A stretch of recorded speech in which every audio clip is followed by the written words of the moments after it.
Hey everybody, what's up? This your girl Kayla Simone, and today we are back with another video.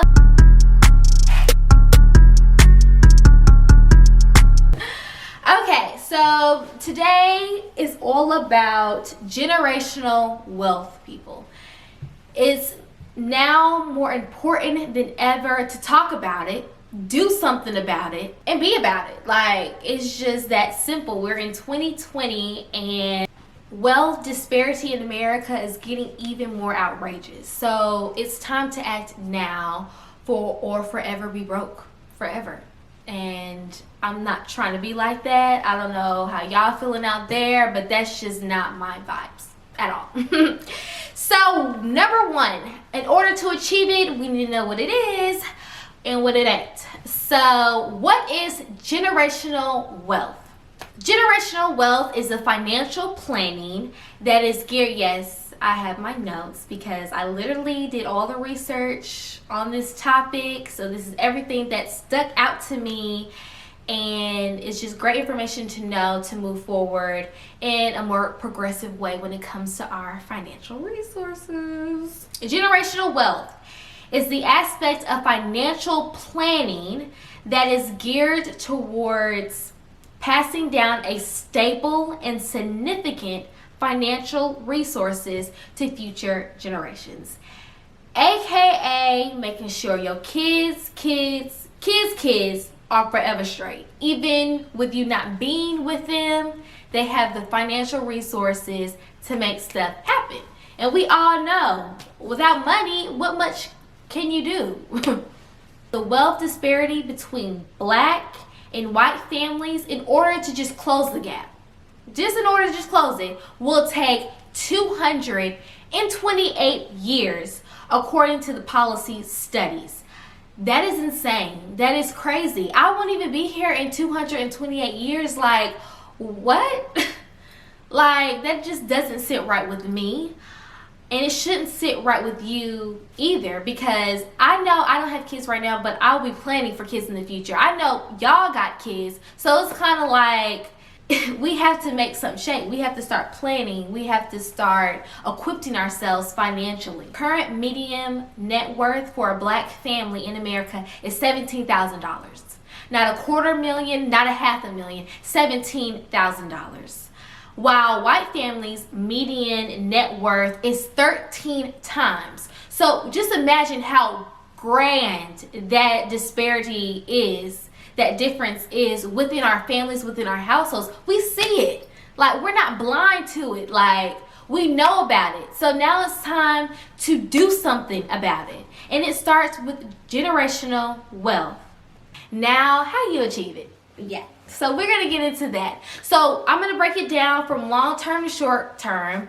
Long term is 5+ years on how to achieve generational wealth. Number one, home ownership in real estate. That is the most primary ways to build assets. Assets is anything that makes you money versus takes money out of your pocket.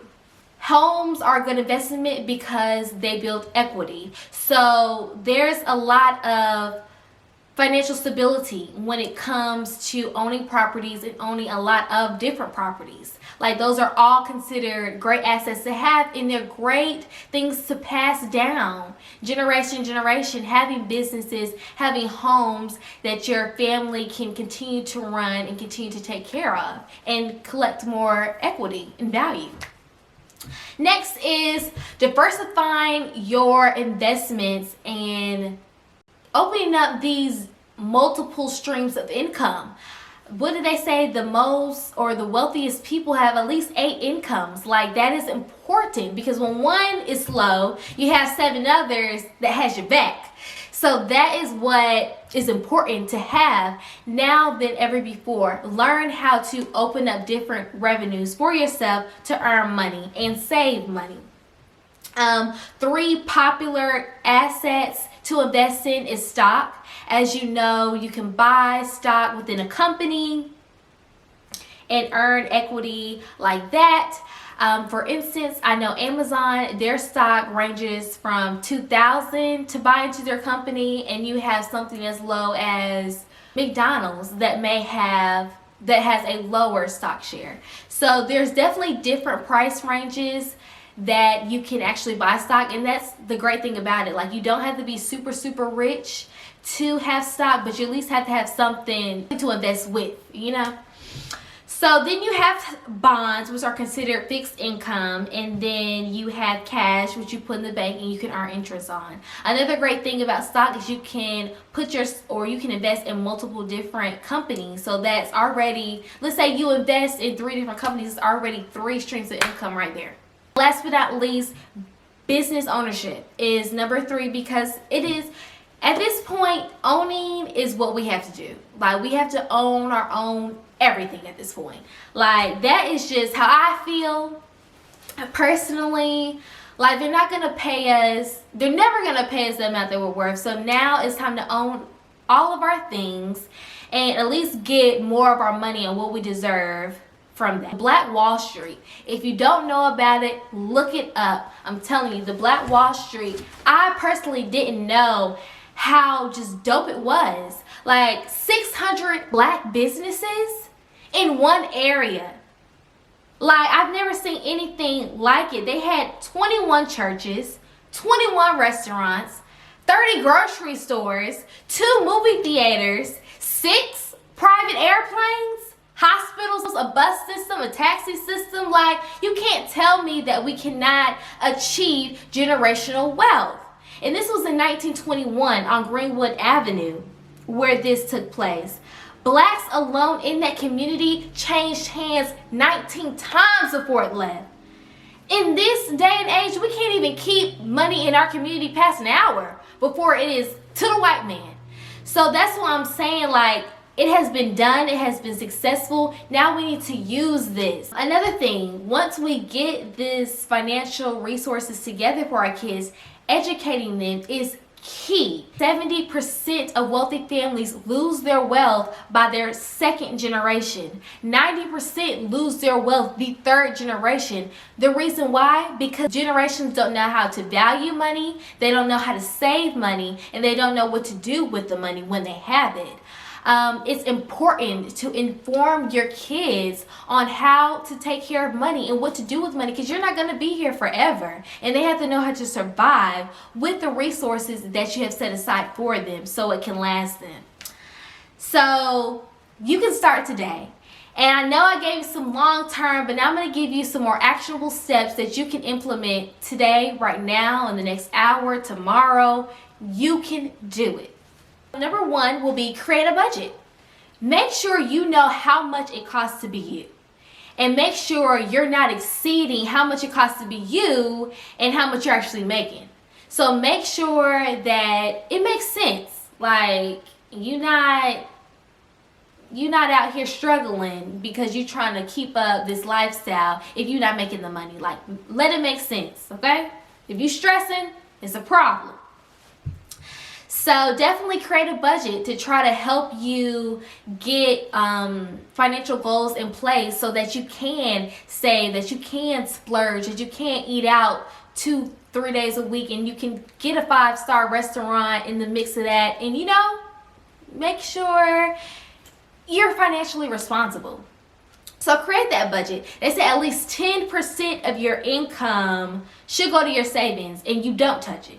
That's not the point of putting money aside to touch it. Don't touch it. It's tempting, but don't do it. Save first, spend later. Make sure you're saving a good amount of money before you spend everything else, okay? At least that. 2, pay off and avoid all debt. Come up with a good payment plan that works for you, but make sure that debt is paid off, because it can be stressful. Like, we don't want money to be a burden. Like, generational wealth frees us from all of that. So let's start paying off our debts and staying away from debts. If you know a credit card will mess you up in the end, cut it up and don't look back. I'm telling you, it'll mess you up. Do not get a credit card. Adopt other payment methods. But we're trying to stay debt free. We just shaking it off. We just shaking it off and getting it over with. I know student loans is a primary debt that people have, but just do actionable steps to get it handled. That's just is what it is. We're trying to get debt free. And then just learn to live below your means. Like, definitely be humble. Like, make sure that you can buy it twice before you buy it once. Rule number 1. And then talk to professionals. If you need help with financial advice on how to make a budget, talk to either someone that's good with their money, not no one that's foolish, or talk to a financial advisor. I recently just talked with a financial advisor after I graduated, and it was eye-opening. It was just great to see how to structure your money, how important it is to structure your money, and how pivotal it is to start today in structuring your money so that it can last you and take care of the kids. We taking care of the kids now. All right, and that is all of the glory that comes with generational wealth, y'all. We need to achieve it, and we need to achieve it today. And we're in this together like 19 times, y'all. We got to be able to keep our money in our community and be able to build it up. Yeah, and if you haven't already, like, comment, and subscribe, and thumbs up this video. Thank you, everyone. Peace. Spend responsibly. Spend responsibly.